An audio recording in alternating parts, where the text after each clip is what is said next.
can drink out of it. Okay. All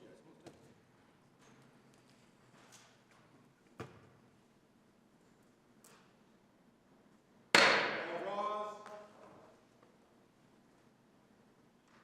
The Honorable, the presiding judge and judges of the Court of Appeals of the State of North Carolina. Oh yes, oh yes, oh yes, the Court of Appeals is now in session. God save the state and this honorable court. Be seated.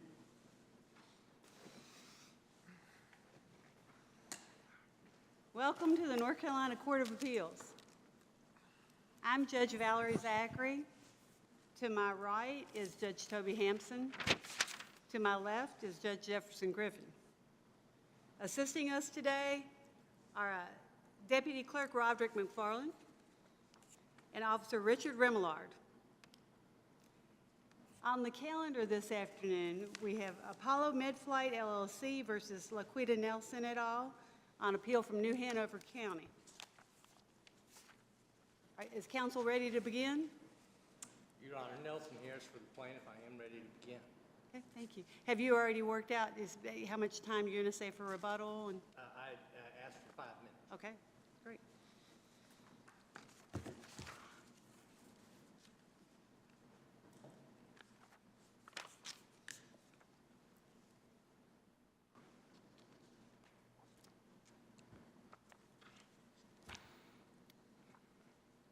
Proceed, please.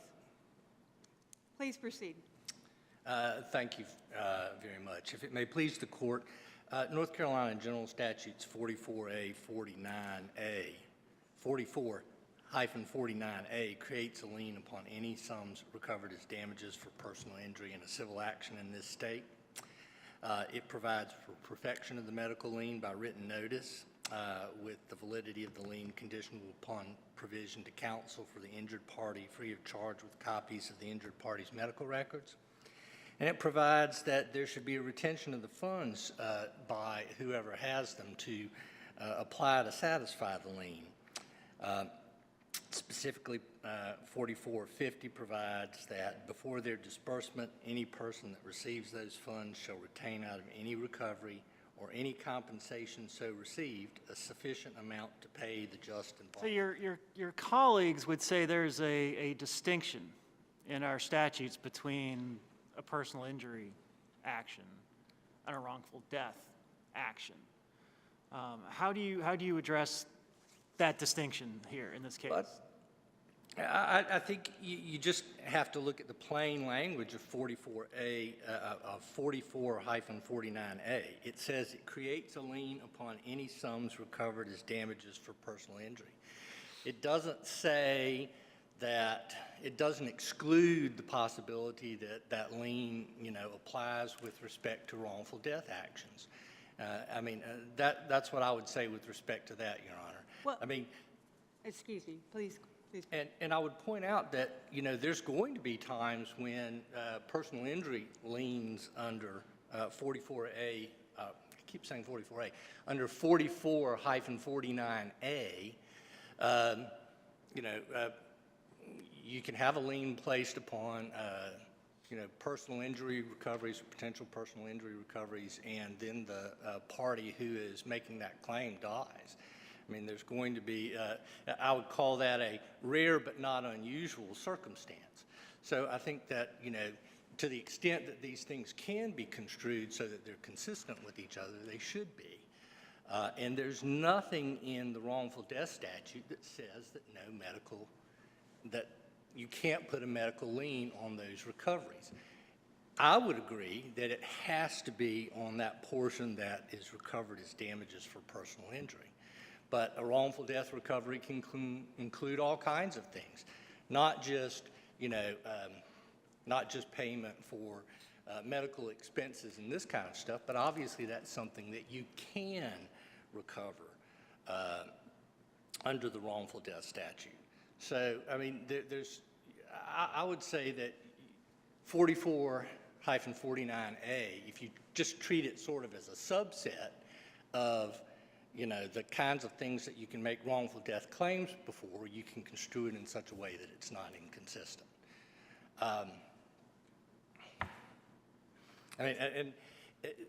That's the simple thing that this court is going to have to look at. But I would remind the court when it's making its decision that, well, you know, I certainly in the past have placed medical liens on recoveries that have then become something that I guess is collected through a wrongful death action.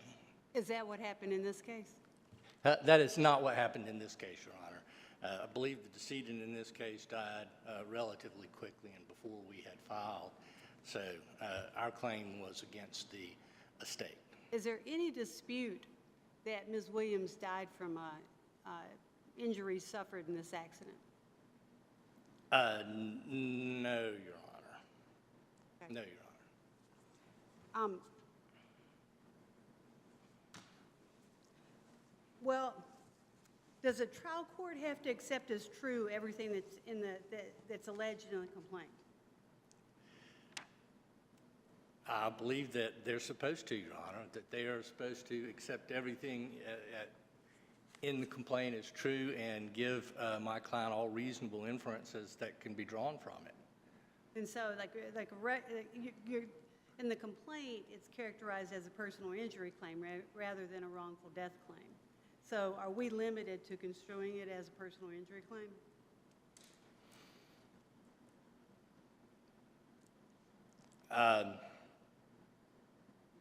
No, I would have to concede that you're not limited to considering it as a personal injury claim, Your Honor. I mean, we made the claim against the estate, and I would not assert that it was not a claim that ultimately was paid, you know, to the estate in compensation for the damages that were suffered by the decedent in the accident.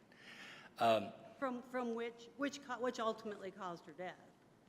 Is it? Yes, Your Honor. I mean, as opposed to, I mean, you could have a case in which someone's injured in a car accident, and then a couple days later, they pass away from something else.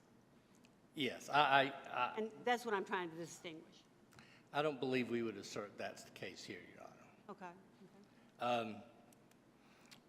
No, I don't think so, Your Honor. But we would, you know, going back, we would respectfully assert that you can have a claim for, because if you look at 4449A, it just says it creates a lien upon any sums recovered as damages for personal injury in any civil action in this state.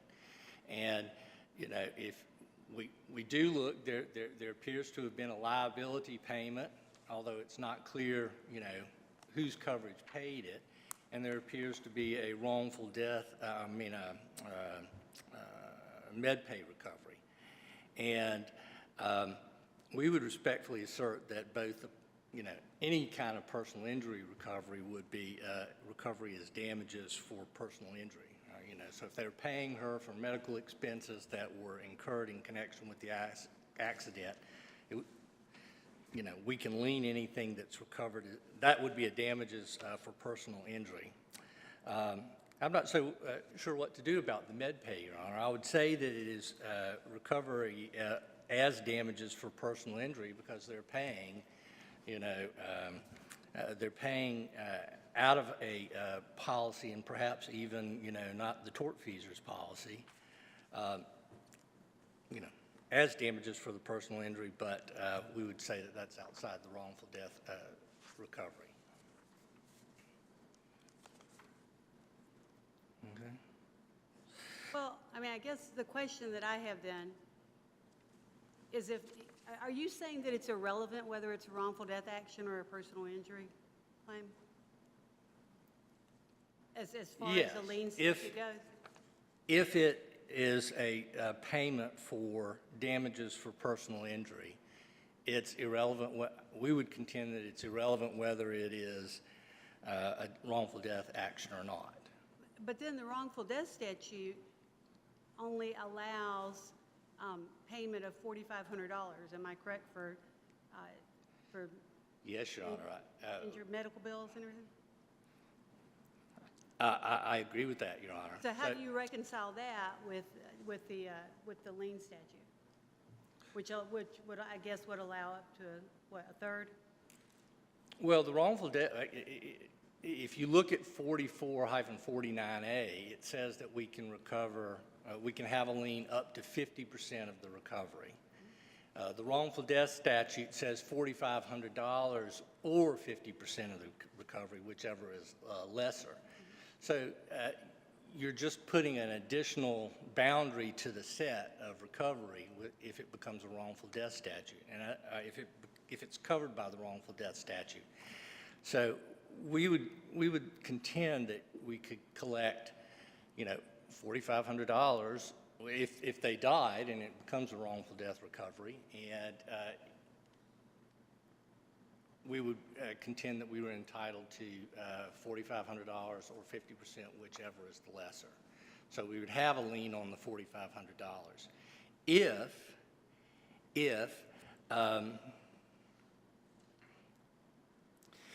the money was received from the person or corporation who would be liable. And again, I want to go back to,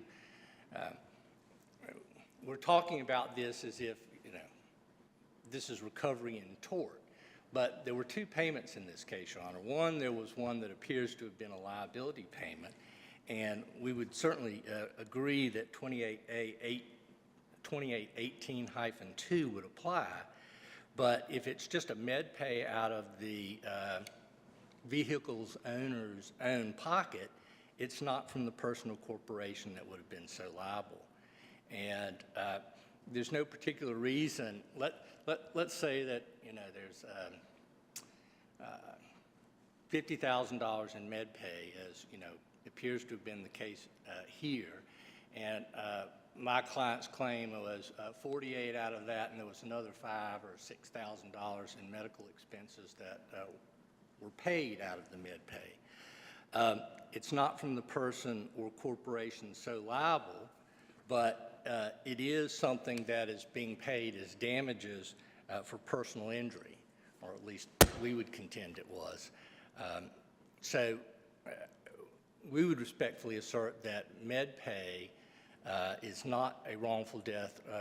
It's not a wrongful death recovery because it's not something that is paid by the person or corporation who would have been so liable, or at least it's not covered by 2818-2. I mean, perhaps I've oversimplified this, Your Honor, but our position is that we can lien anything that is a sum recovered as damages for personal injury in any civil action, that to the extent that the wrongful death statute applies, it only applies with respect to money that has been recovered from the person or corporation that would have been so liable. We would concede that if it is money that is recovered for the person or from the person or corporation so liable that there'd be a $4,500 or 50% cap, but that if it is not money from the person or corporation that would have been so liable and was still recovered as damages, which arguably MedPay would be, that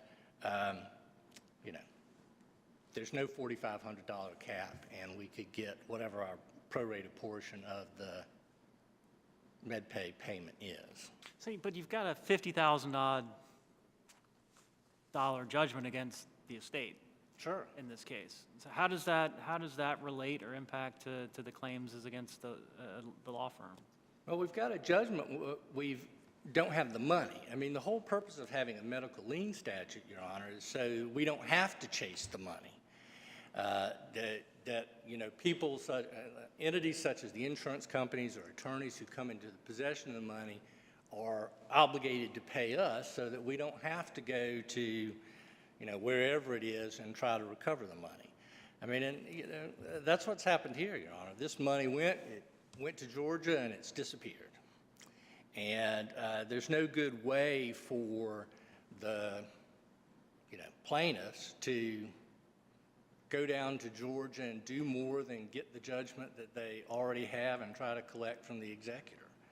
I mean, I think that's, the answer here is the whole reason that they have, the answer to your question is the whole reason they have the medical lien statute is so, the medical providers won't have to chase the money. They can sit there and they can wait, and after they get the lien filed, and that is certainly something that, the General Assembly was contemplating. They wanted to make it so that medical providers would wait. They wanted to make it so that medical providers did not have to start immediately chasing. So I think that's the answer to your question. The medical lien statute, the whole design and purpose of it is so we won't have to chase. I mean, I got a $50,000 judgment, but it's really nothing. Okay? And heck, that might even be true if these people didn't live in Georgia, which of course they do.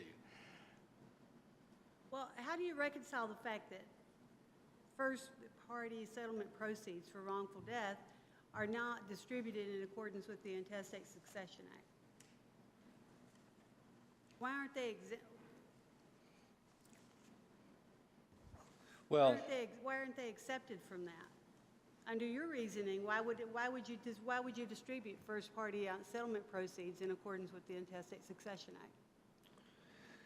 well, I mean, at least to the extent of the $4,500, they wouldn't be distributed under the Intestate Succession Act. I wouldn't think. Well, right now, the state of the law right now is that they're not accepted. Okay, first party settlement proceeds are not accepted. Okay, under your reasoning, they should be. So I'm wondering how you reconcile that with your argument.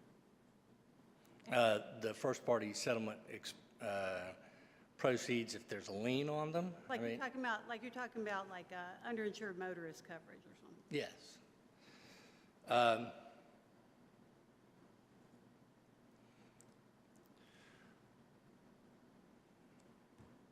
don't have a good answer to that question, Your Honor. That's fine. I just go and look at, okay, well, if you've got MedPay coverage, they submit bills to pay MedPay, and I would respectfully assert that they should be distributed pro rata among the MedPay, among the billants or among the claimants that resulted in the MedPay funds being paid. But weren't you claiming more than just the MedPay? Wasn't there an uninsured or an underinsured motorist coverage? Right, Your Honor. We don't. As well? Yes, Your Honor. I mean, and if it's the tortfeasor that did it, we would suggest that we have a claim to $4,500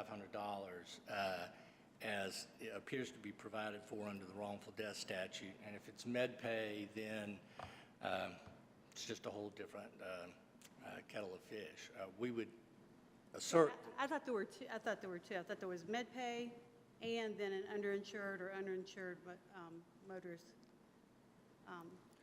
Well, we don't know. We don't know where there's two payments. One's a med payment for $50. Right. And then the other, it could have come from the tortfeasor's insurance company. I mean, That's an uninsured. It's not another MedPay. no, it's not another med pay. All right. So it's uninsured or an underinsured motorist coverage, right? Well, Or you don't know. we don't know. Okay. It could either it's a USAA policy, but it could either be from the tortfeasor or it could have been from the underinsured UIM coverage of the driver. We don't know. Thank you for making that clear. So, right. I guess you would contend that that's a pretty key material issue of fact that should be Well- decided down the road, What? and not at a 12B6. Yes, we would argue that. I mean, we don't know what it is. I mean, if the court determines that you just simply can't have a claim if there's, if the court determines that you can't have a lien claim that applies in connection with a wrongful, with someone who's decided, then that's just the answer to all of it.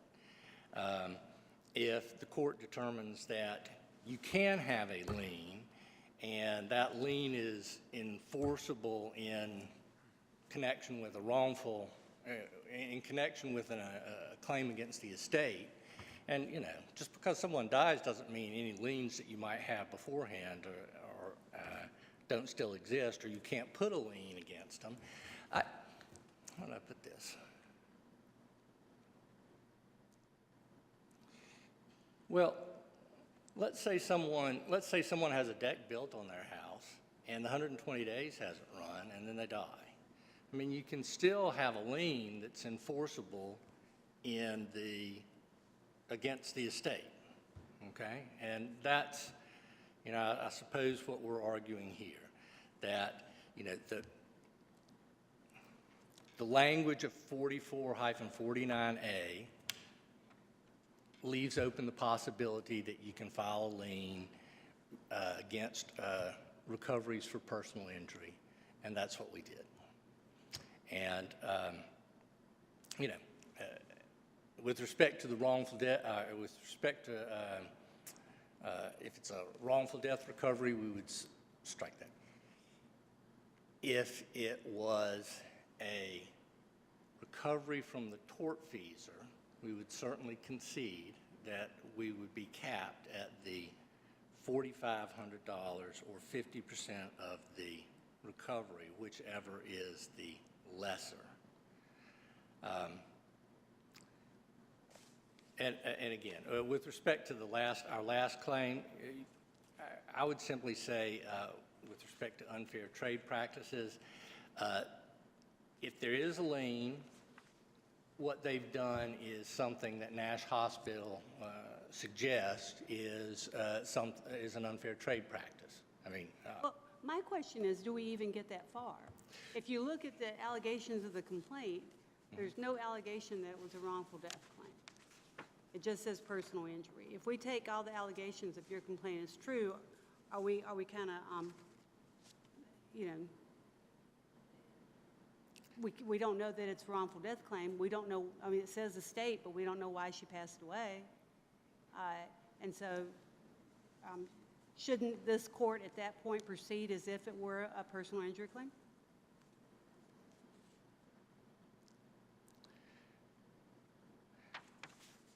I really don't know what she died of. Mm-hmm. So I certainly, you know, understand and accept that argument, Your Honor.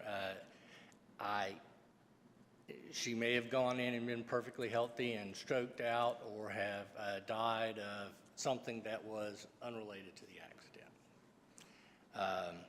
I've certainly seen that before, where clients of mine have gone in and had an aortic dissection, you know, 2 weeks later, and unrelated to the injury.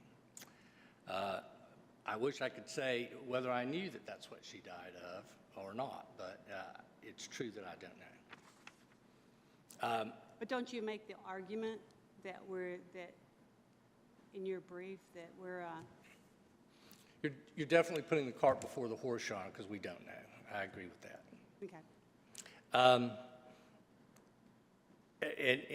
Well, if there's no lien, Your Honor, there's no unfair trade practice claim.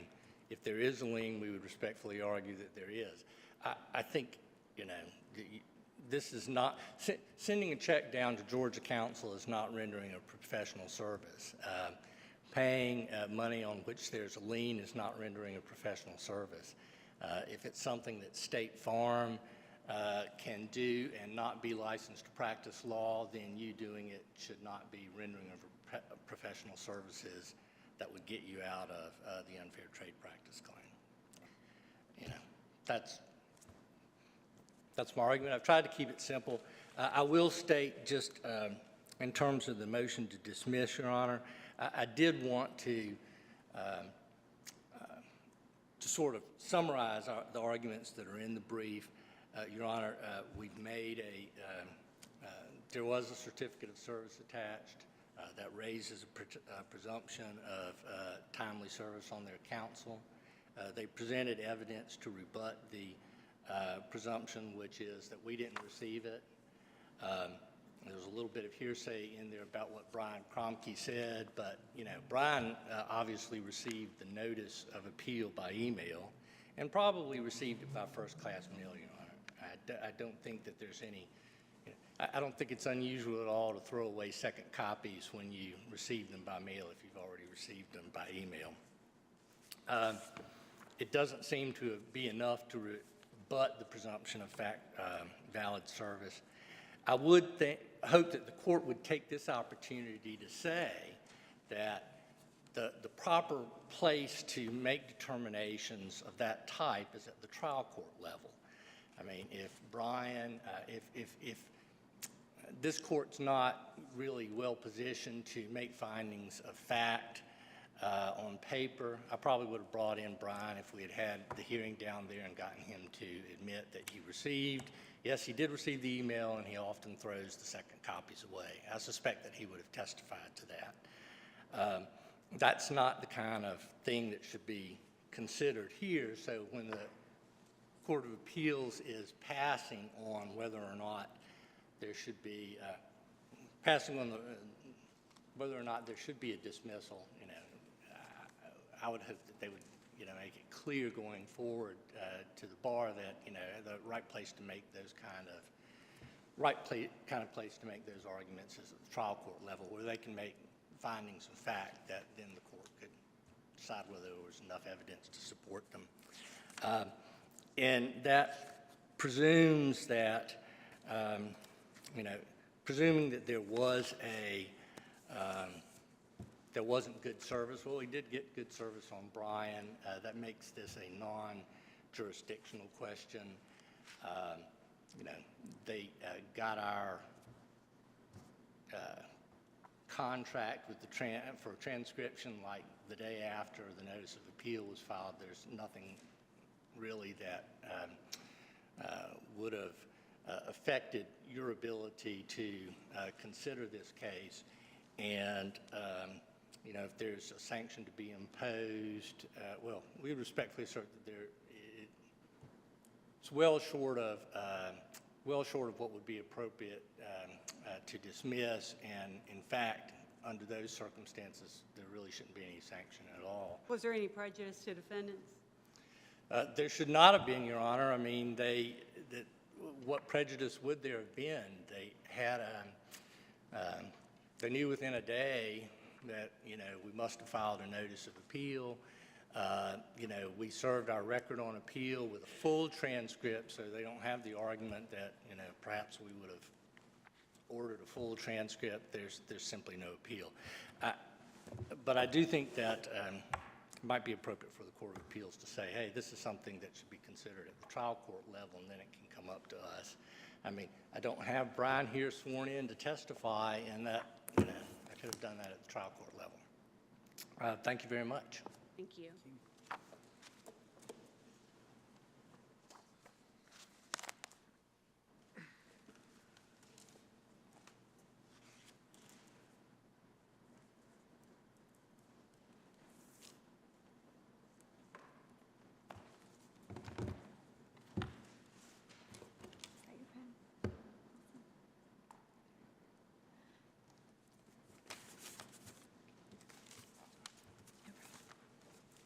May it please the court, I'm Melody Jolly on behalf of the defendant appellee Alan Wellens and his sole proprietorship law firm. I wanted to just briefly touch on the motion to dismiss thing, since Your Honor asked about the prejudice. Perhaps there was no prejudice because I did check the court file. I did not find out within a day, but I did check the court file roughly a month after the time for filing a notice of appeal and serving it had passed. And that was when I found that there was a notice of appeal in the court file. So I just wanted to clarify that, and I do believe that that's set forth in our motion to dismiss the appeal and in the affidavit that I submitted in support of the same. But more to the heart of the matter, we'll get to responding to Apollo's arguments with regard to the applicability of what I would, if it pleases the court, call collectively the medical lien statutes contained at Chapter 45, Article 9.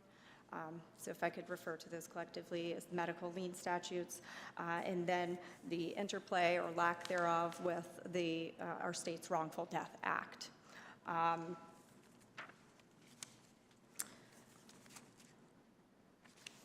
I think it's important to take a step back and look at how the Wrongful Death Act characterizes proceeds versus how the medical lien statutes characterize proceeds. Before you start, can you please tell me, was there a wrongful death claim filed here? You mean, was there a claim filed in a court in the state of North Carolina? No, Your Honor, there was not a wrongful death action commenced. Did Ms. Williams pass away from injury sustained in the accident? Yes, she did, and I don't believe there's a dispute about that. Thank you. So with regard to the way that the differing statutes delineate proceeds, I think it's important to point out that the Wrongful Death Act actually specifies that proceeds are not assets, whereas we have, on the other hand, the medical lien statutes are presumably assets because they are allowed, the General Assembly saw fit to allow creditors being medical providers, to place liens on those asset recoveries. What the general... Are we constrained here? And I think this may have been sort of what Judge Zachary has been trying to get to in her questioning. Are we not constrained here by the fact that this was decided at 12b6, and we're limited in that review, and the trial court was limited in that review, to the well-pled factual allegations in the complaint and the documents either attached or incorporated thereto. And in the complaint itself, there is no mention of the pursuit of a wrongful death claim, whether an action or just simply trying to resolve it through negotiation. There's no allegation of a settlement from wrongful death. It kind of, frankly, the allegations of the complaint kind of skip from, here we provided this service, and now we're entitled to assert the lien. There's sort of like there's a whole sort of factual gap in the allegations in the complaint, and so just from a sheer sort of appellate review standpoint, what do we point to under 12b6 to say this was a wrongful death case? I mean, where's that in the record? Certainly, and I think that's a great question, and I have spent some time trying to process the allegations of the complaint and read those in concert with the exhibits that were attached to and incorporated in the complaint.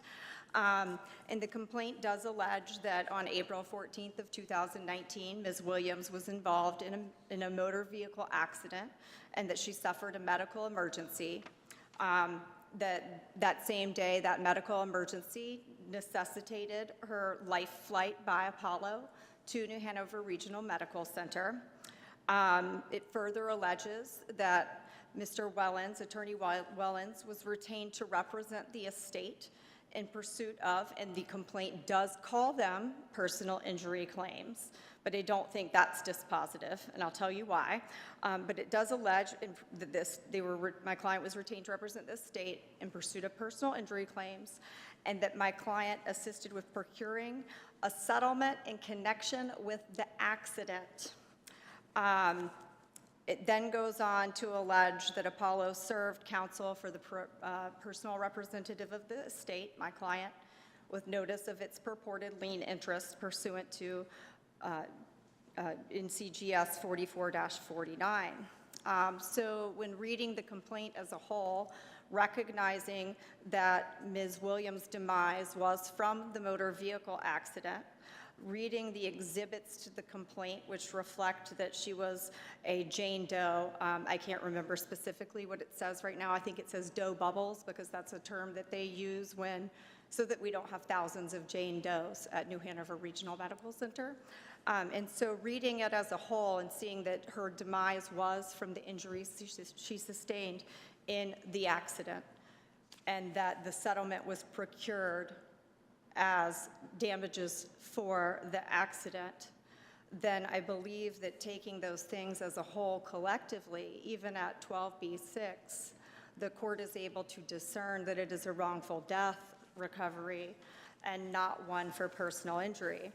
I think that that's further bolstered by the fact that It's the nature of the action, not the source of the funds, not what we call it, not what I call it, not what Mr. Harris calls it, not what anybody calls it, but the nature of the action determines whether it falls in the purview of the Wrongful Death Act or whether there's entitlement for Apollo or another medical provider to place a lien on the proceeds. It's analogous, I believe, to the situation where if, let's just take it a step further with this same family, right? So instead of Ms. Williams' estate being able to settle the wrongful death claim, let's say that they're unable to do so, and so they're forced to file a civil action to recover for the damages sustained in the motor vehicle accident. If that civil action is not filed within the 2-year statute of limitations applicable to the Wrongful Death Act, but it fits into the wrongful death box because she did meet her demise as a result of the injuries sustained in that accident, then it's going to be barred by the applicable statute of limitations. And if it's pled as personal injury, that doesn't salvage it and entitle Ms. Williams, personal representative of her estate, to then take the benefit of the longer 3-year statute of limitations that would be applicable to a personal injury recovery.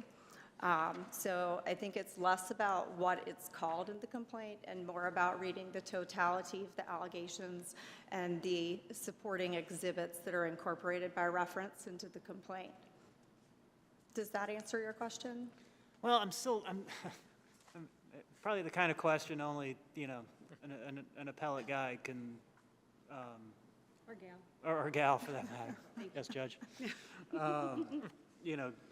Gets bogged down in. But I'm sort of wondering if 12b-6 just wasn't kind of premature in the sense that, was this not more appropriate for a motion for judgment on the pleadings or summary judgment down the line? Because I appreciate your argument and your points, but you seem to be drawing every inference in favor of the defendant for purpose of your argument, which is not the way, right, we view the allegations of 12b-6. And I'm still struggling with drawing that connection, just on limited by the standard review and the procedural posture from the complaint to this being a wrongful death action. I'm having trouble making that leap. I appreciate that that's outside of the appellate world and the record of it, that may in fact be the case, but from the standpoint of the way these cases process, I'm just having a hard time making that leap. And that was something, candidly, Your Honor, that I struggled with going into the 12b-6 motion, but then upon, taking the time to review those exhibits and seeing that she was deceased from this motor vehicle accident and seeing that the allegations and then the letter from Attorney Wellens with regard to procuring the settlement and sending the monies to the attorney in Georgia, reading it all as a whole and being able to discern that within the confines of the complaint, while it might be termed personal injury by the pleader, it doesn't change the fact that the injuries that were compensated, the damages that were compensated were damages that arose from the motor vehicle accident that caused her death, which puts it squarely in the box of a wrongful death recovery and not a personal injury recovery. Excuse me. No. But it doesn't say that anywhere, does it? I'm sorry. It doesn't say that she died as a result of injuries suffered in the accident, does it? I don't know if it says that explicitly. She died, on either, I believe it's en route to or upon, she was, I guess, dead on arrival at the hospital. So I do understand your question. Is it possible that she had a heart attack on the way to the hospital? And I don't know how to address that question, but I did hear Mr. Harris, concede that we're all in agreement that, at least initially, that she did, she did die this day. She did die following the accident. The recovery was a recovery made from the, various insurers for the motor vehicle accident, and it was a recovery made from the tortfeasor. So I think I struggle to surmise how, if she died from a heart attack on the way to the hospital, how there would be that recovery for the accident, if that makes sense. Well, if she died of something else, I mean, wouldn't she'd still owe the $50,000 to Apollo Medflight, and that would be something that she could then, or her estate could then recover. I guess that gets a little bit beyond the scope of what I've done for my client, but I would present to the court that there are allegations in the complaint that the decedent or her personal representative signed off on this contract for services, which is what bound them to owe this money to Apollo. However, the exhibit that's attached to the complaint is inconsistent with the allegations, because the exhibit does reflect that she was unconscious, that she was unresponsive, that she was unable to sign that authorization. And it further shows that no personal representative or authorized representative signed on her behalf. So I don't know if that is or is not material to the argument before the court today, but since it came up, I think there is a question whether on the face of the complaint even the estate would have an obligation pursuant to that contract. I do have copies of it that are more legible than the one attached in the record. If your honors would like copies of those, I'm happy to provide them. Again, I don't know that it's particularly significant to the argument as it relates to my client. I do think that even if we assume for a moment that this is a personal injury recovery, or assume that we have to accept that, or that the court determines that based on the court's review of the allegations and the attachments to the complaint, that for purposes of appellate review, that maybe 12b-6 doesn't allow you to conclude that it was a wrongful death recovery. And certainly I think it does. I think there's room there for that conclusion. And I think that the trial court rightly reached that conclusion. But even assuming, just for purposes of the argument, that the recovery is one for personal injury, the proceeds were sent to another attorney, and Apollo was copied on that communication. So the proceeds weren't distributed by my client in violation of the lien statute. Copy of the lien, and this is clearly in the complaint, it's clear in the attachments. Copy of Apollo's lien notice is included with the correspondence to the attorney in Georgia. And no proceeds were distributed other than to the attorney who was representing the personal representative of the estate in Georgia.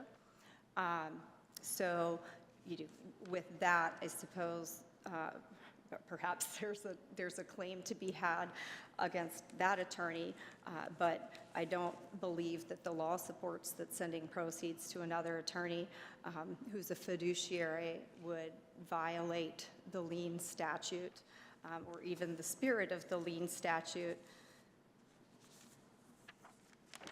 So assuming that the court is able to accept or to read the complaint as a whole, to read this to be a wrongful death settlement, because again, I think if we were here on a statute of limitations issue, that it would be barred if it weren't filed within the first 2 years.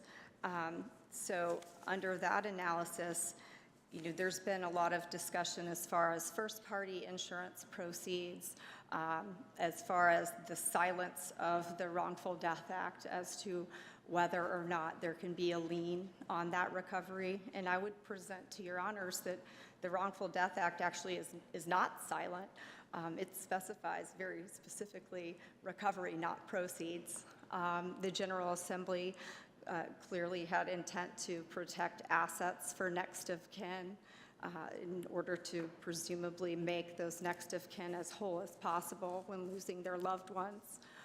Whereas with regard to the medical lien statutes, the General Assembly saw fit to try to protect the interests of those providers who were rendering services to injured persons. And I think that that distinction between the two is very well drawn when looking at the language of the statute. The Wrongful Death Act refers to if the injured person had lived. And so if the injured person had lived, if Janice Williams had lived, then there could have been a personal injury action filed. And if the injured person had lived, if Janice Williams had lived, then Apollo would have the ability to lien the recovery that she obtained so that Apollo could be made relatively whole. And I think that with regard to the legislative purpose and policy behind that, we have providers who are rendering services to injured persons, and those injured persons might not initially be able to pay those providers, and then those injured persons go on to pursue, whether via settlement or via actually filing an action, they go on to pursue recovery for the damages they sustained for that personal injury, and within the calculation of those damages is going to be that provider's medical bill. And so I think rightly the General Assembly saw fit to protect that provider's interest by saying, injured person, if you do recover, you need to give some compensation to those providers who presumably helped save you or helped you recover.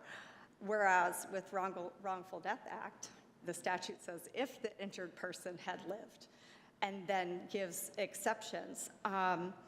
As far as Apollo's position that it should be able to lien a wrongful death recovery because the statutes don't say otherwise, I would say that recovery, not assets, suggests otherwise.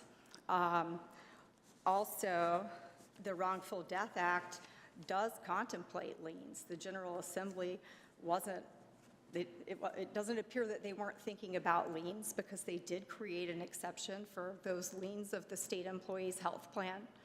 And so that is accepted from the $4,500 cap. Another thing that the General Assembly did not accept that Your Honor pointed out earlier was first-party insurance proceeds. There's no exception that says that those are somehow different. And I think that the policy behind under an uninsured motorist coverage is that and the case law shows, and this is in our brief, that the first-party insurer is standing in the shoes of the tortfeasor. It is called underinsured motorist, and uninsured motorist coverage, meaning the tortfeasor who was under or uninsured. So I would present to the court that that would still be a recovery from, in theory, from the tortfeasor. And so would not be subject to any exception, would not fall somehow back into the purview of personal injury just because it came from the first-party insurance carrier.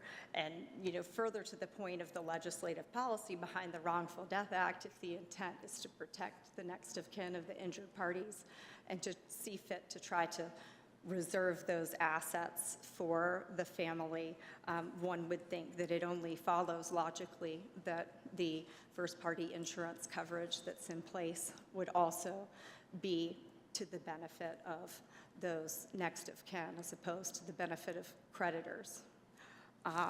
With regard to the unfair trade practices claim, this is one I feel is very clear-cut. I believe Apollo has argued that somehow because there was not an attorney-client relationship between Apollo and my client, that takes it out of the purview of the learned professional exemption to the statute. Also, that the fact that an insurance company can also violate the lien statute takes it out of the learned professional exemption. And I think I can very succinctly and clearly show the court how it fits into the learned professional exemption, and that's by looking back at the medical lien statutes themselves. They contemplate payment of attorney's fees for legal services rendered in connection with obtaining a personal injury settlement. So I think clearly and squarely the services rendered by Attorney Wellens, even assuming it was for obtaining a personal injury settlement, not wrongful death, that they nevertheless fall squarely within the learned professional exemption to the unfair and deceptive trade practices statute. And so that claim would be proper for dismissal, irrespective of whether the court construes the allegations as for wrongful death or for personal injury recovery.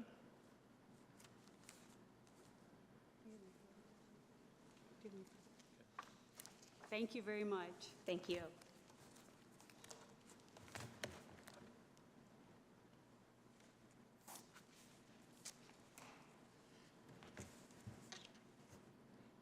If it please the court, just briefly, I'd like to comment. Giving the money to Georgia Council is a distribution. I mean, we had a medical lien. It was served on Mr. Wellens. They let the money get out of the corporation's hand, and now it's with someone we don't have a lien against and who's in another state. So any distribution to anyone, if there's a valid medical lien, is, going to be contrary to the statute. I just simply can't accept that giving it to Georgia Council, who has some fiduciary duty and this kind of stuff, well, he got the money and he gave it to his clients and it's all gone and we didn't have a lien on him. That is a distribution. In terms of the purpose of the wrongful death statute and the fact that they're trying to, keep some assets to protect the family. Well, I want to remind the court that there are two payments in this case. One of them was either a liability payment from the tortfeasor or a payment from the UI or UIM coverage, okay? We don't know which it is, but one of those payments was one of those two things. And perhaps with respect to those are things that should properly be going to the, are subject to the limitations because the General Assembly is attempting to, provide for the families of the decedent. That doesn't apply with respect to MedPay. And to the extent it's relevant, well, let's look at it this way. If there'd been no medical expenses, there would have been no money going to the estate. That $50,000 that was paid was $50,000 that was paid because there were medical expenses that the money was supposed to pay. Whether that matters, this is money that if my client hadn't had a claim for $50-some-odd thousand, the MedPay payment would have probably been $4. So, they took money that was going to pay my clients because my clients had a claim, and it's all gone now. With regard to MedPay, are you entitled to recover that if you're in a single car accident? Are you entitled to recover it if it's a single car accident? Right. There's no tortfeasor. Well, if you hit a tree, are you entitled to recover from your MedPay? if you're not contributory negligent, yes. I mean, if you don't see, well, if they're doing road construction, or, you know, I remember on Newton Road a couple of years ago, there was the pipe under the road collapsed, and, you know, you couldn't see it until you were right up on it. If you ran into that and you weren't negligent, you would get MedPay out of your own policy. So, yes. But I just wanted to say those two things. I didn't have anything else really to add, but I do, distributing the money to Georgia Council is not, that is distribution. Any further questions? Thank you very much.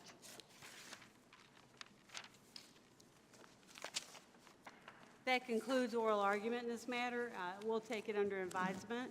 I want to thank counsel for their excellent arguments this afternoon.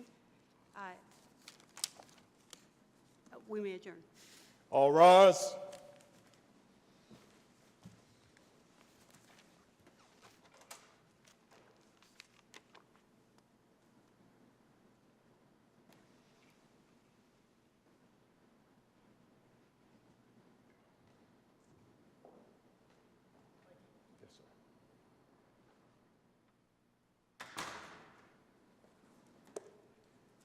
This session of the North Carolina Court of Appeals is now adjourned.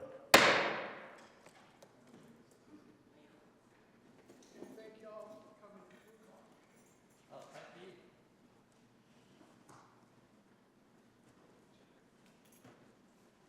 job.